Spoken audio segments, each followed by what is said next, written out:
What's up and welcome back to Premiere. I'm Ty, your host, and today we have another special guest in the building. We got Riq. How you doing? How y'all doing? What's going on? Thank y'all for having me. I'm so happy to be here. Yeah, we definitely happy to have you here today.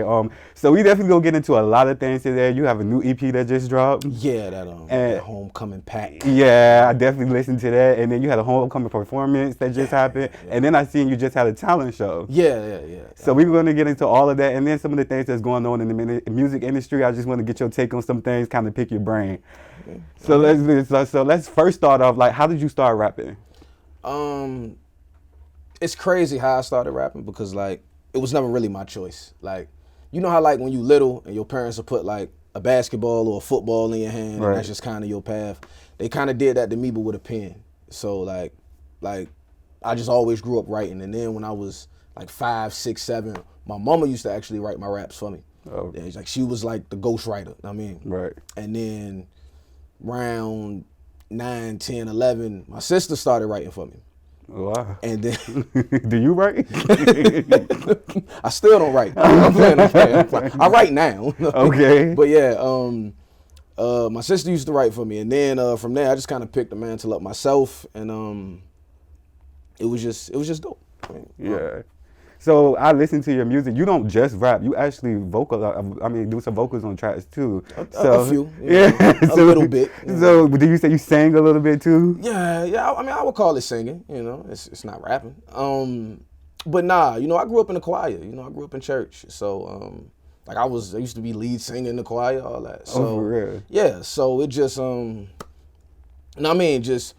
feel like if you grew up in church, like, it's always gonna be a part of you, no matter what what you get into in life. Right. You know, so I guess, you know, being in the choir, learning proper singing practices and whatnot, they always just stuck with me. And then I know like my favorite kinds of music is the music with a melody. So right. Being able to actually put that together myself is like, it's one of my favorite things to be able to do. You know what I'm saying? Right.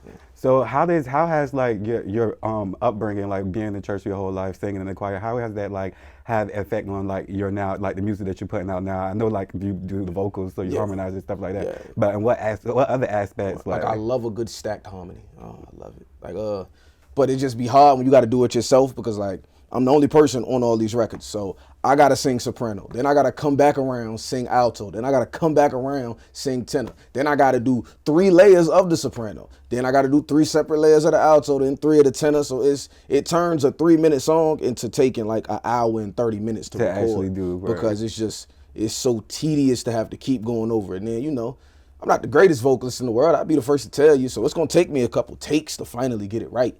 Right. And it be kind of hell, but other aspects of growing up in church, I don't know if it really permeate through the music as much. I mean, I talk about it, but not just church, like your overall growing up. Yeah, like how has it inspired like your raps and stuff that you're doing now? Well, I mean,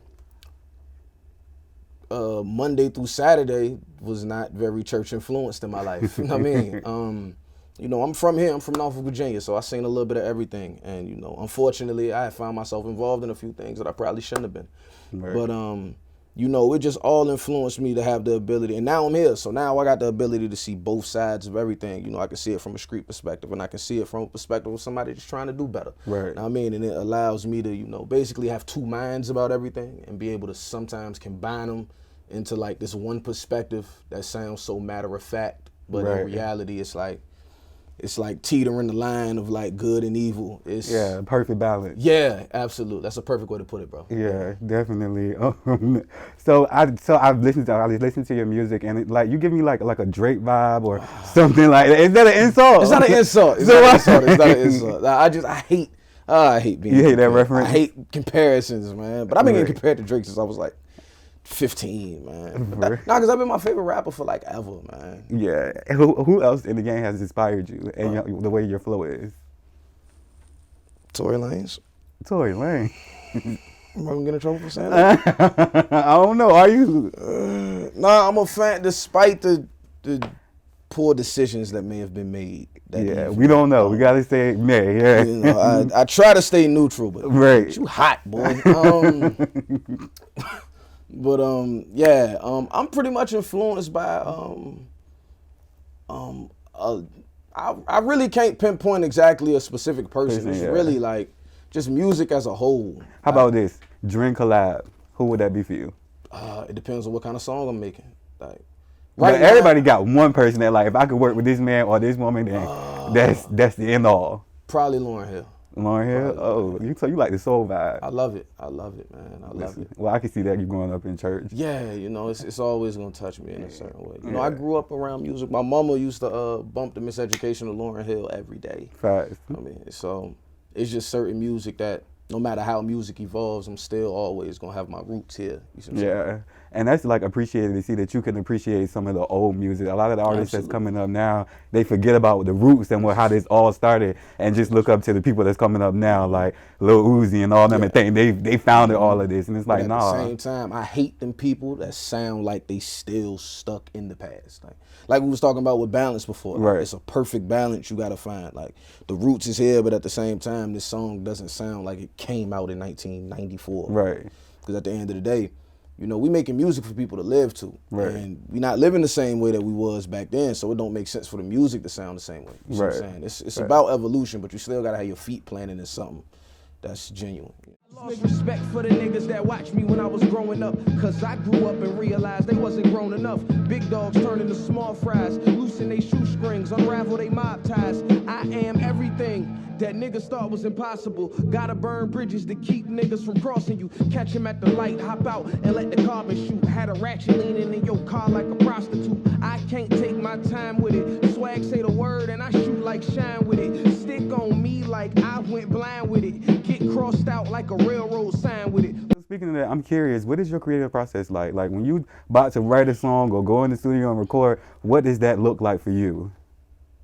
You would think that it's like this elaborate, overdrawn out process of like, I mean, making sure everything is perfect. But like a lot of times, I write a song in like 5 minutes. You can do that. That's a blessing. A lot of people can't do that. Cause it'll start like I guess I'm underselling it. Cause really it'll start like days in advance. Right. And I just had like a word or a phrase that I'm just playing with in my head, but like nothing around it. And then like knowing that I got this word or phrase in my head, I just start like coming up with little cadences or melodies or just something to kind of make it sound kind of sing-songy, however. And then from there, I get to going through beats. I find a beat that I like. It'll fit that. And then I just build something around it. That's the 5-minute process. Right. Once I find the beat. Like, oh, well, got this, got that. Let's put it together. You know what I mean? Come on, nobody. If I'm not that somebody, you can't love nobody. If I'm not that somebody. You got some very sensual songs. Sensual, that's the sensual, word. yeah. That's the word. So I want to know, are these songs, are they ever based on any encounters that you actually had? Is this the real Riq?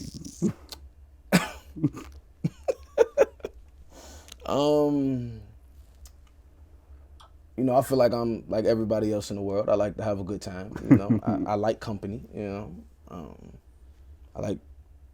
I can't say that on air, but you know, I indulge in a few things. Yeah. And you know, whatever happens, happens.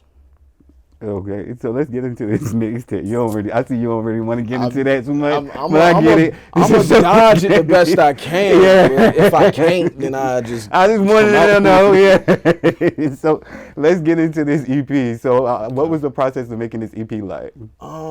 It's wild. This EP was not supposed to be the EP. It's just because none of that music was released. It's just I had performed at Homecoming. Right.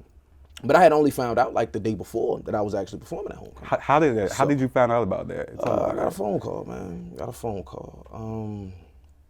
We can get to that next. Yeah, I got you. Keep going. Keep That's kind of a story. Yeah. That's a kind of a long. Yeah, let's do this. So, yeah. So none of that music has released, and it was originally an 8-song EP. But I'm just going through the music, trying to figure out my set list. Finally, figure it out. But I'm saying to myself, like, it don't make sense to perform all these songs in front of all these people and not have a way for them to actually listen to it if they like the music. So I had rushed that night. That's why if you look at the cover, like I drew it on my iPad in like 10 minutes because I had to, I just had to have a cover for it real fast. Right. So that's pretty much how that came to be. But it was supposed, that music I was actually saving for a full EP that I was gonna release like late this year, early next year. But you know, this just kind of sped up the process. I'm not mad though, because the music that I got to save, all of the music that I got to save itself kind of got like a darker feel to it, a darker energy to it. And now I get to put 2 or 3 more songs up there that kind of fit that mood a little more. Yeah. And it get to be some. It was gonna be special this way, but it's also gonna be special that way. So I'm excited either way. Right. No, it's a dope EP I've seen so far. So I know like with artists, like you guys are sensitive with your music or whatever art that you put out. How do you decipher what to chop out and what to keep in for that EP? Like, I mean, I've been doing this thing for so long that I just kind of know what sucks. at least you can acknowledge that. Listen, everything you record is not gonna be your best, and and I might have 1 or 2 jumps in the stash that's like, yeah, bro, that probably ain't it. You should probably go on. You know what I mean? So, you know, it's about, you know, you got to be confident, but you got to be real with yourself. Like, you doing a little too much on this song. Well, you talking about a situation that you really only writing about because you hurting right now, but in reality, you don't really need people to hear this. Right. So I thought that was the best kind of music though, when you actually put your real live emotions into it. You would think, right? Yeah. Not my situations. No. Okay. Because more often than not, I'm the bad guy, so yeah. At least he can admit it. Yeah, at least he can admit it. I'm for venting, but this shit I gotta say. You ain't give a fuck about me when that judge threw me away. I was doing 5 years, give or take. Anyways, won't nobody riding with me. Everybody hit the brakes. You think we friends now? Don't try and dap me, put your hands down. You real fly with the mouth, it's time to land now. Go figure. I can never be one of your niggas, cause we just can't get along like 7'5" and ain't no 4 niggas out. Let's get into Homecoming. Talk about that experience. How did it happen for you? Oh yeah, so So, Homecoming, that concert was Wednesday, correct? Right. They had auditions to open up at Homecoming that previous Thursday. Right. So, you know, I go audition my little heart out, you know. Get up there, do all my raps and sings and whatnot. And the word is, they say, we're going to email you, let you know who made it, who didn't. I'm like, I bet. But I was feeling my audition. I'm like, man, I think I did a good job. I might have a good shot at this, And they were supposed to send the emails out before the weekend. Right. I didn't get the email till Sunday. That's Norfolk State. Yes, it is. And the email said, unfortunately, you were not selected. I'm like, oh my God. I ain't gonna hurt you. It hurt a little bit. Yeah, definitely. Because, you know, when you take this thing as seriously as I do, you know, it's gonna affect you when you feel as though you put your all into something, right, and it just wasn't good enough. Right. know? Somebody looking you in your face and saying you're not good enough, like that's always gonna hurt. I mean, right. So, you know, but by Monday, Tuesday, I had come to peace with it. Like, you know, they got somebody better. Now I'm excited to see him. Because I want to be able to sit in the crowd and be like, you know what? I see why they picked him. I see why they chose him over. Right. So. The concert's Wednesday now. Tuesday afternoon, I get a phone call from an undisclosed party. Good. That says, something happened with the person that was supposed to perform. Apparently, they didn't even go here, and you had to be a student here. Oh, well, I said, how did they even get in all this shit? Man, I would have been like... How they get in? Yo, how did they even get in? But it's not my business nor my place to make assumptions. Right. That's not. My job is to just be ready when my name is called and put on the show. Right. But you gonna make me mad all over again? How? Yeah, exactly. That don't even make sense. So I get the phone call, you know, I'm happy, like, man, but I'm still feeling like these people like I should have said no. I mean, no, that was an opportunity. But that was we don't give up opportunities. I couldn't blow the layup. Exactly. I can't blow the layup. So they still playing hardball with me with the information. I don't know how much set time I'm gonna have. I don't know when to be there for sound check, nothing.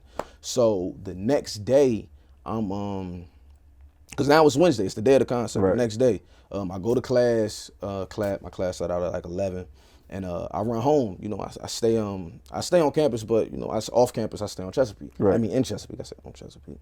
So my mama doing my hair. Well, she's in the process of doing my hair. She blow drying my hair, and it's about 1 o'clock. And I finally get the message that tell me what I need to know. Yeah, you need to be at sound check at 3.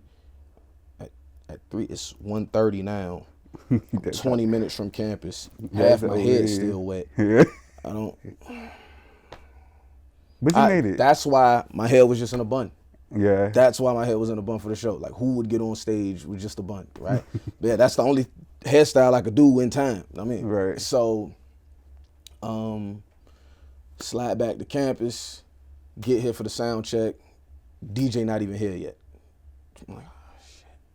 So DJ don't get here to like 4, right? Right. So we going through sound check, yada yada yada. I'm past the first song. What song I did? I did Don't Play With Me first. Then it swung into Shooter. So as I'm doing Shooter, they cut me off in the middle of it during sound check. I'm like, what y'all doing? What's going on? They like, oh, your set time is only 5 minutes. I say, 5. Nobody told me my set time. Nobody told me a set time, period. Right. No so we gonna have to figure this out. Right. So what ends up happening is everybody in the room comes to an agreement. Like, all right, if the crowd is with you, we're going to let you have your set time. We're going to let you just keep going. Yeah. But if the crowd not feeling you, if they just standing there dead, you know, this is Norfolk State. This is like Showtime at the Apollo. Yeah, hit or miss. If you, they will sandman you. Yeah, definitely. Very fast. So we all came to the agreement. Everybody in attendance, security, the sound people, the student activities, the DJ, me, we all agreed on this. So now, fast forward, now it's showtime. I get on stage, doing my songs or whatever, boom, boom, boom. As we going from the 3rd song to the 4th song, the one that you said was sensual. Yeah, correct? sexual. Same thing. You know what I'm saying? Same difference. It is. It's a good song. Yeah. It's a great song. Cut some red lights on. It's a hell of a song. Right. So going from that 3rd to the 4th song, they was trying to come on stage and pull me off stage because they saying I was going too long, even though we came to an agreement beforehand. Yeah. That's why, like, if you notice, I had that moment where I was like, what? Yeah. What? And then they was like, keep going. I'm like, bet. Then that's why at the end, as I'm saying my Instagram name and stuff, they cut my microphone off because I had gone past my time. Yes. But you gave me 24 hours to get my life together for this. After y'all did whatever y'all did and it didn't go y'all way. Right. So I'm supposed to just be happy with 5 minutes? No. At least play fair with me. Yeah. No, I feel you. So if you scared, go to church. I just been round. I've been round, sure. You better hope that we don't bump into you. We gon' pull up on you like a had that chopper, bless your heart. If niggas play dirty, we bring out the mops. Wipe your nose, watch me clean up the snot. I ain't come here to play none of them games. With the same niggas from back in the day. Shoot up your whip if you merge in my lane. I stay with the gang, and you know how we. But I do want to get to this, get to what's happening like right now in the music industry. I just really want to know your opinion. So you know about Travis Scott and that Astro Festival and the chaos that happened. The biggest question right now is he at fault? What's your opinion? I feel like there are a lot of parties at fault for this situation. A lot of people should be held accountable. It's unfortunate that Travis Scott is the only person we know by name who needs to be held accountable. Drake too. Well, Drake too, yeah. But, that don't change the fact that, you could have at any point stopped the show. Yeah, definitely. That's exactly how I feel. I feel like. At any point. Like, you can't say you didn't see it. It's right in front of your face. Right. Like, I done been on a stage. You can see pretty far when you elevated above everybody looking at the back of a room or at the back of a crowd. You can see all that. So to say you didn't see it, it was just a lot of ignorance, a lot of negligence on a lot of people's part. And, yeah, you got to do better. Got to, definitely. All right, so I definitely want to get onto how social media has a huge influence on the music industry now. Absolutely. So I definitely feel like you don't need a label or anything backing you anymore. You can put your music out or any type of vision you got. You can put it on YouTube or even TikTok, especially if it really hits on TikTok and become a celebrity overnight. Do you think that it's a good thing that social media has that type of influence on it, or do you think it should be back like how it used to be? See, that's kind of a double-edged sword, right? Because the idea of like music just going viral it's not organic no more. Like, people think, oh, some random person just dances to the song they like and they get ran up. No, most TikTokers get paid to dance to those videos and create a stupid dance to it or whatever. I mean, none of it is just organic. Oh, I like this song, let me dance to it. Oh my God, it took off. Right. You know, that's just the only thing that really goes viral organically is comedy videos a lot of the time. Yeah, definitely. But as far as music, it used to be at one point like it was just, oh, this song is wild. Now a song is really only gonna go viral if it's got like something funny in it. But even then, it's still probably, you know, getting paid for. But do I feel like it's useful? Do I love it? Absolutely. Because at the end of the day, it's a little hectic online now. Like, I remember the days where, you know, won't really no platform to put no music, so everybody was just in your DMs 24/7 shooting you a SoundCloud link. You know? Like, so it's definitely gotten to a point where it's more civilized, and I definitely can appreciate that because, you know, I hated them links. Please don't, don't send me a link, bro. Just don't, bro. Just don't send me a link. So two things actually. First of all, thanks Soulja Boy because he did it first. Yeah, yes he did. Yes he did. Yes he did. And second of all, see, I was listening to an interview. I forgot who it was, but they were talking about like how you really don't have to have a backing or anything to make it to the music industry. You can use social media, YouTube, and those industry platforms. Backing you don't need. I still feel like you need a money backing. You definitely need somebody with deep pockets. But what they were saying was taken away from it was the artist development. These people that's coming in now that's getting a hot song that's on YouTube and stuff, they don't know how to conduct themselves in the actual music world. Word. So it can be, I mean, I guess it could be a good thing or a bad thing because you could have one song go hot, but it could just be that one song. It was just that one song. Yeah. Like, so like that happened with Trinidad James. definitely. All gold, Where is everything. he? Yeah. Where is this though? Man. I remember he put on Twitter, he was like, man, if you featured on my album and I owe you some money, I hope you will accept DAP as payment because the label just dropped me. I ain't got no money. Man. But it's just crazy. We get so caught up in these ones. We get so caught up in this one song, and even deeper than that, we put people on this pedestal for having this one song, and then at the same time, we look at ourselves like we crazy for putting them on this pedestal, and we try to drag them back down off the same pedestal we put them on. Like we did it with Coi Leray. Like we love No More Parties. Man, and then she actually made it. Why is it like that though? Why we build? It's like we build them up just to tear them down. Like I feel like that's like hating. Like it's like I wanted to see you win, but not really. Now I don't want to see. Like it was cool when I was the only one that wanted you to win. Right. Now too many people want you to win. Exactly. It's weird, man. What do you call that? Shots ringing like a phone. If I miss, I'ma call back. I cut a bitch off the moment she talk back. Yelling uppercase letters. These niggas be all cap. Well, I definitely want to thank you for coming out to the show. We want to get you to shout yourself out. Get us your Instagram where they can find your music, everything. Let them know where they can find you at. Yeah, well, my name is Riq. You can follow me on Instagram at Riq Fisher. That's RIQFISHER.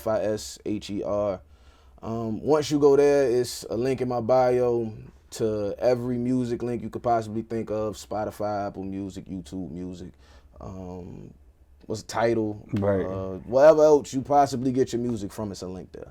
I'm here. I go to Norfolk State. I mean, I'm not Hollywood. Right. Come speak, man. And now you done had your performance. You just did your talent show. What's next for you? Just drop some more videos, release some more music. That's really why you need to follow me, because it's 5500 Degrees Freestyle is dropping Friday, and it's crazy. Come through promotion. But yeah, thank you definitely for coming on the show, man. Thank you definitely got to come back after you drop that single. Oh, I would love to, man. Definitely. And thank you guys for watching. We'll see you on the next episode.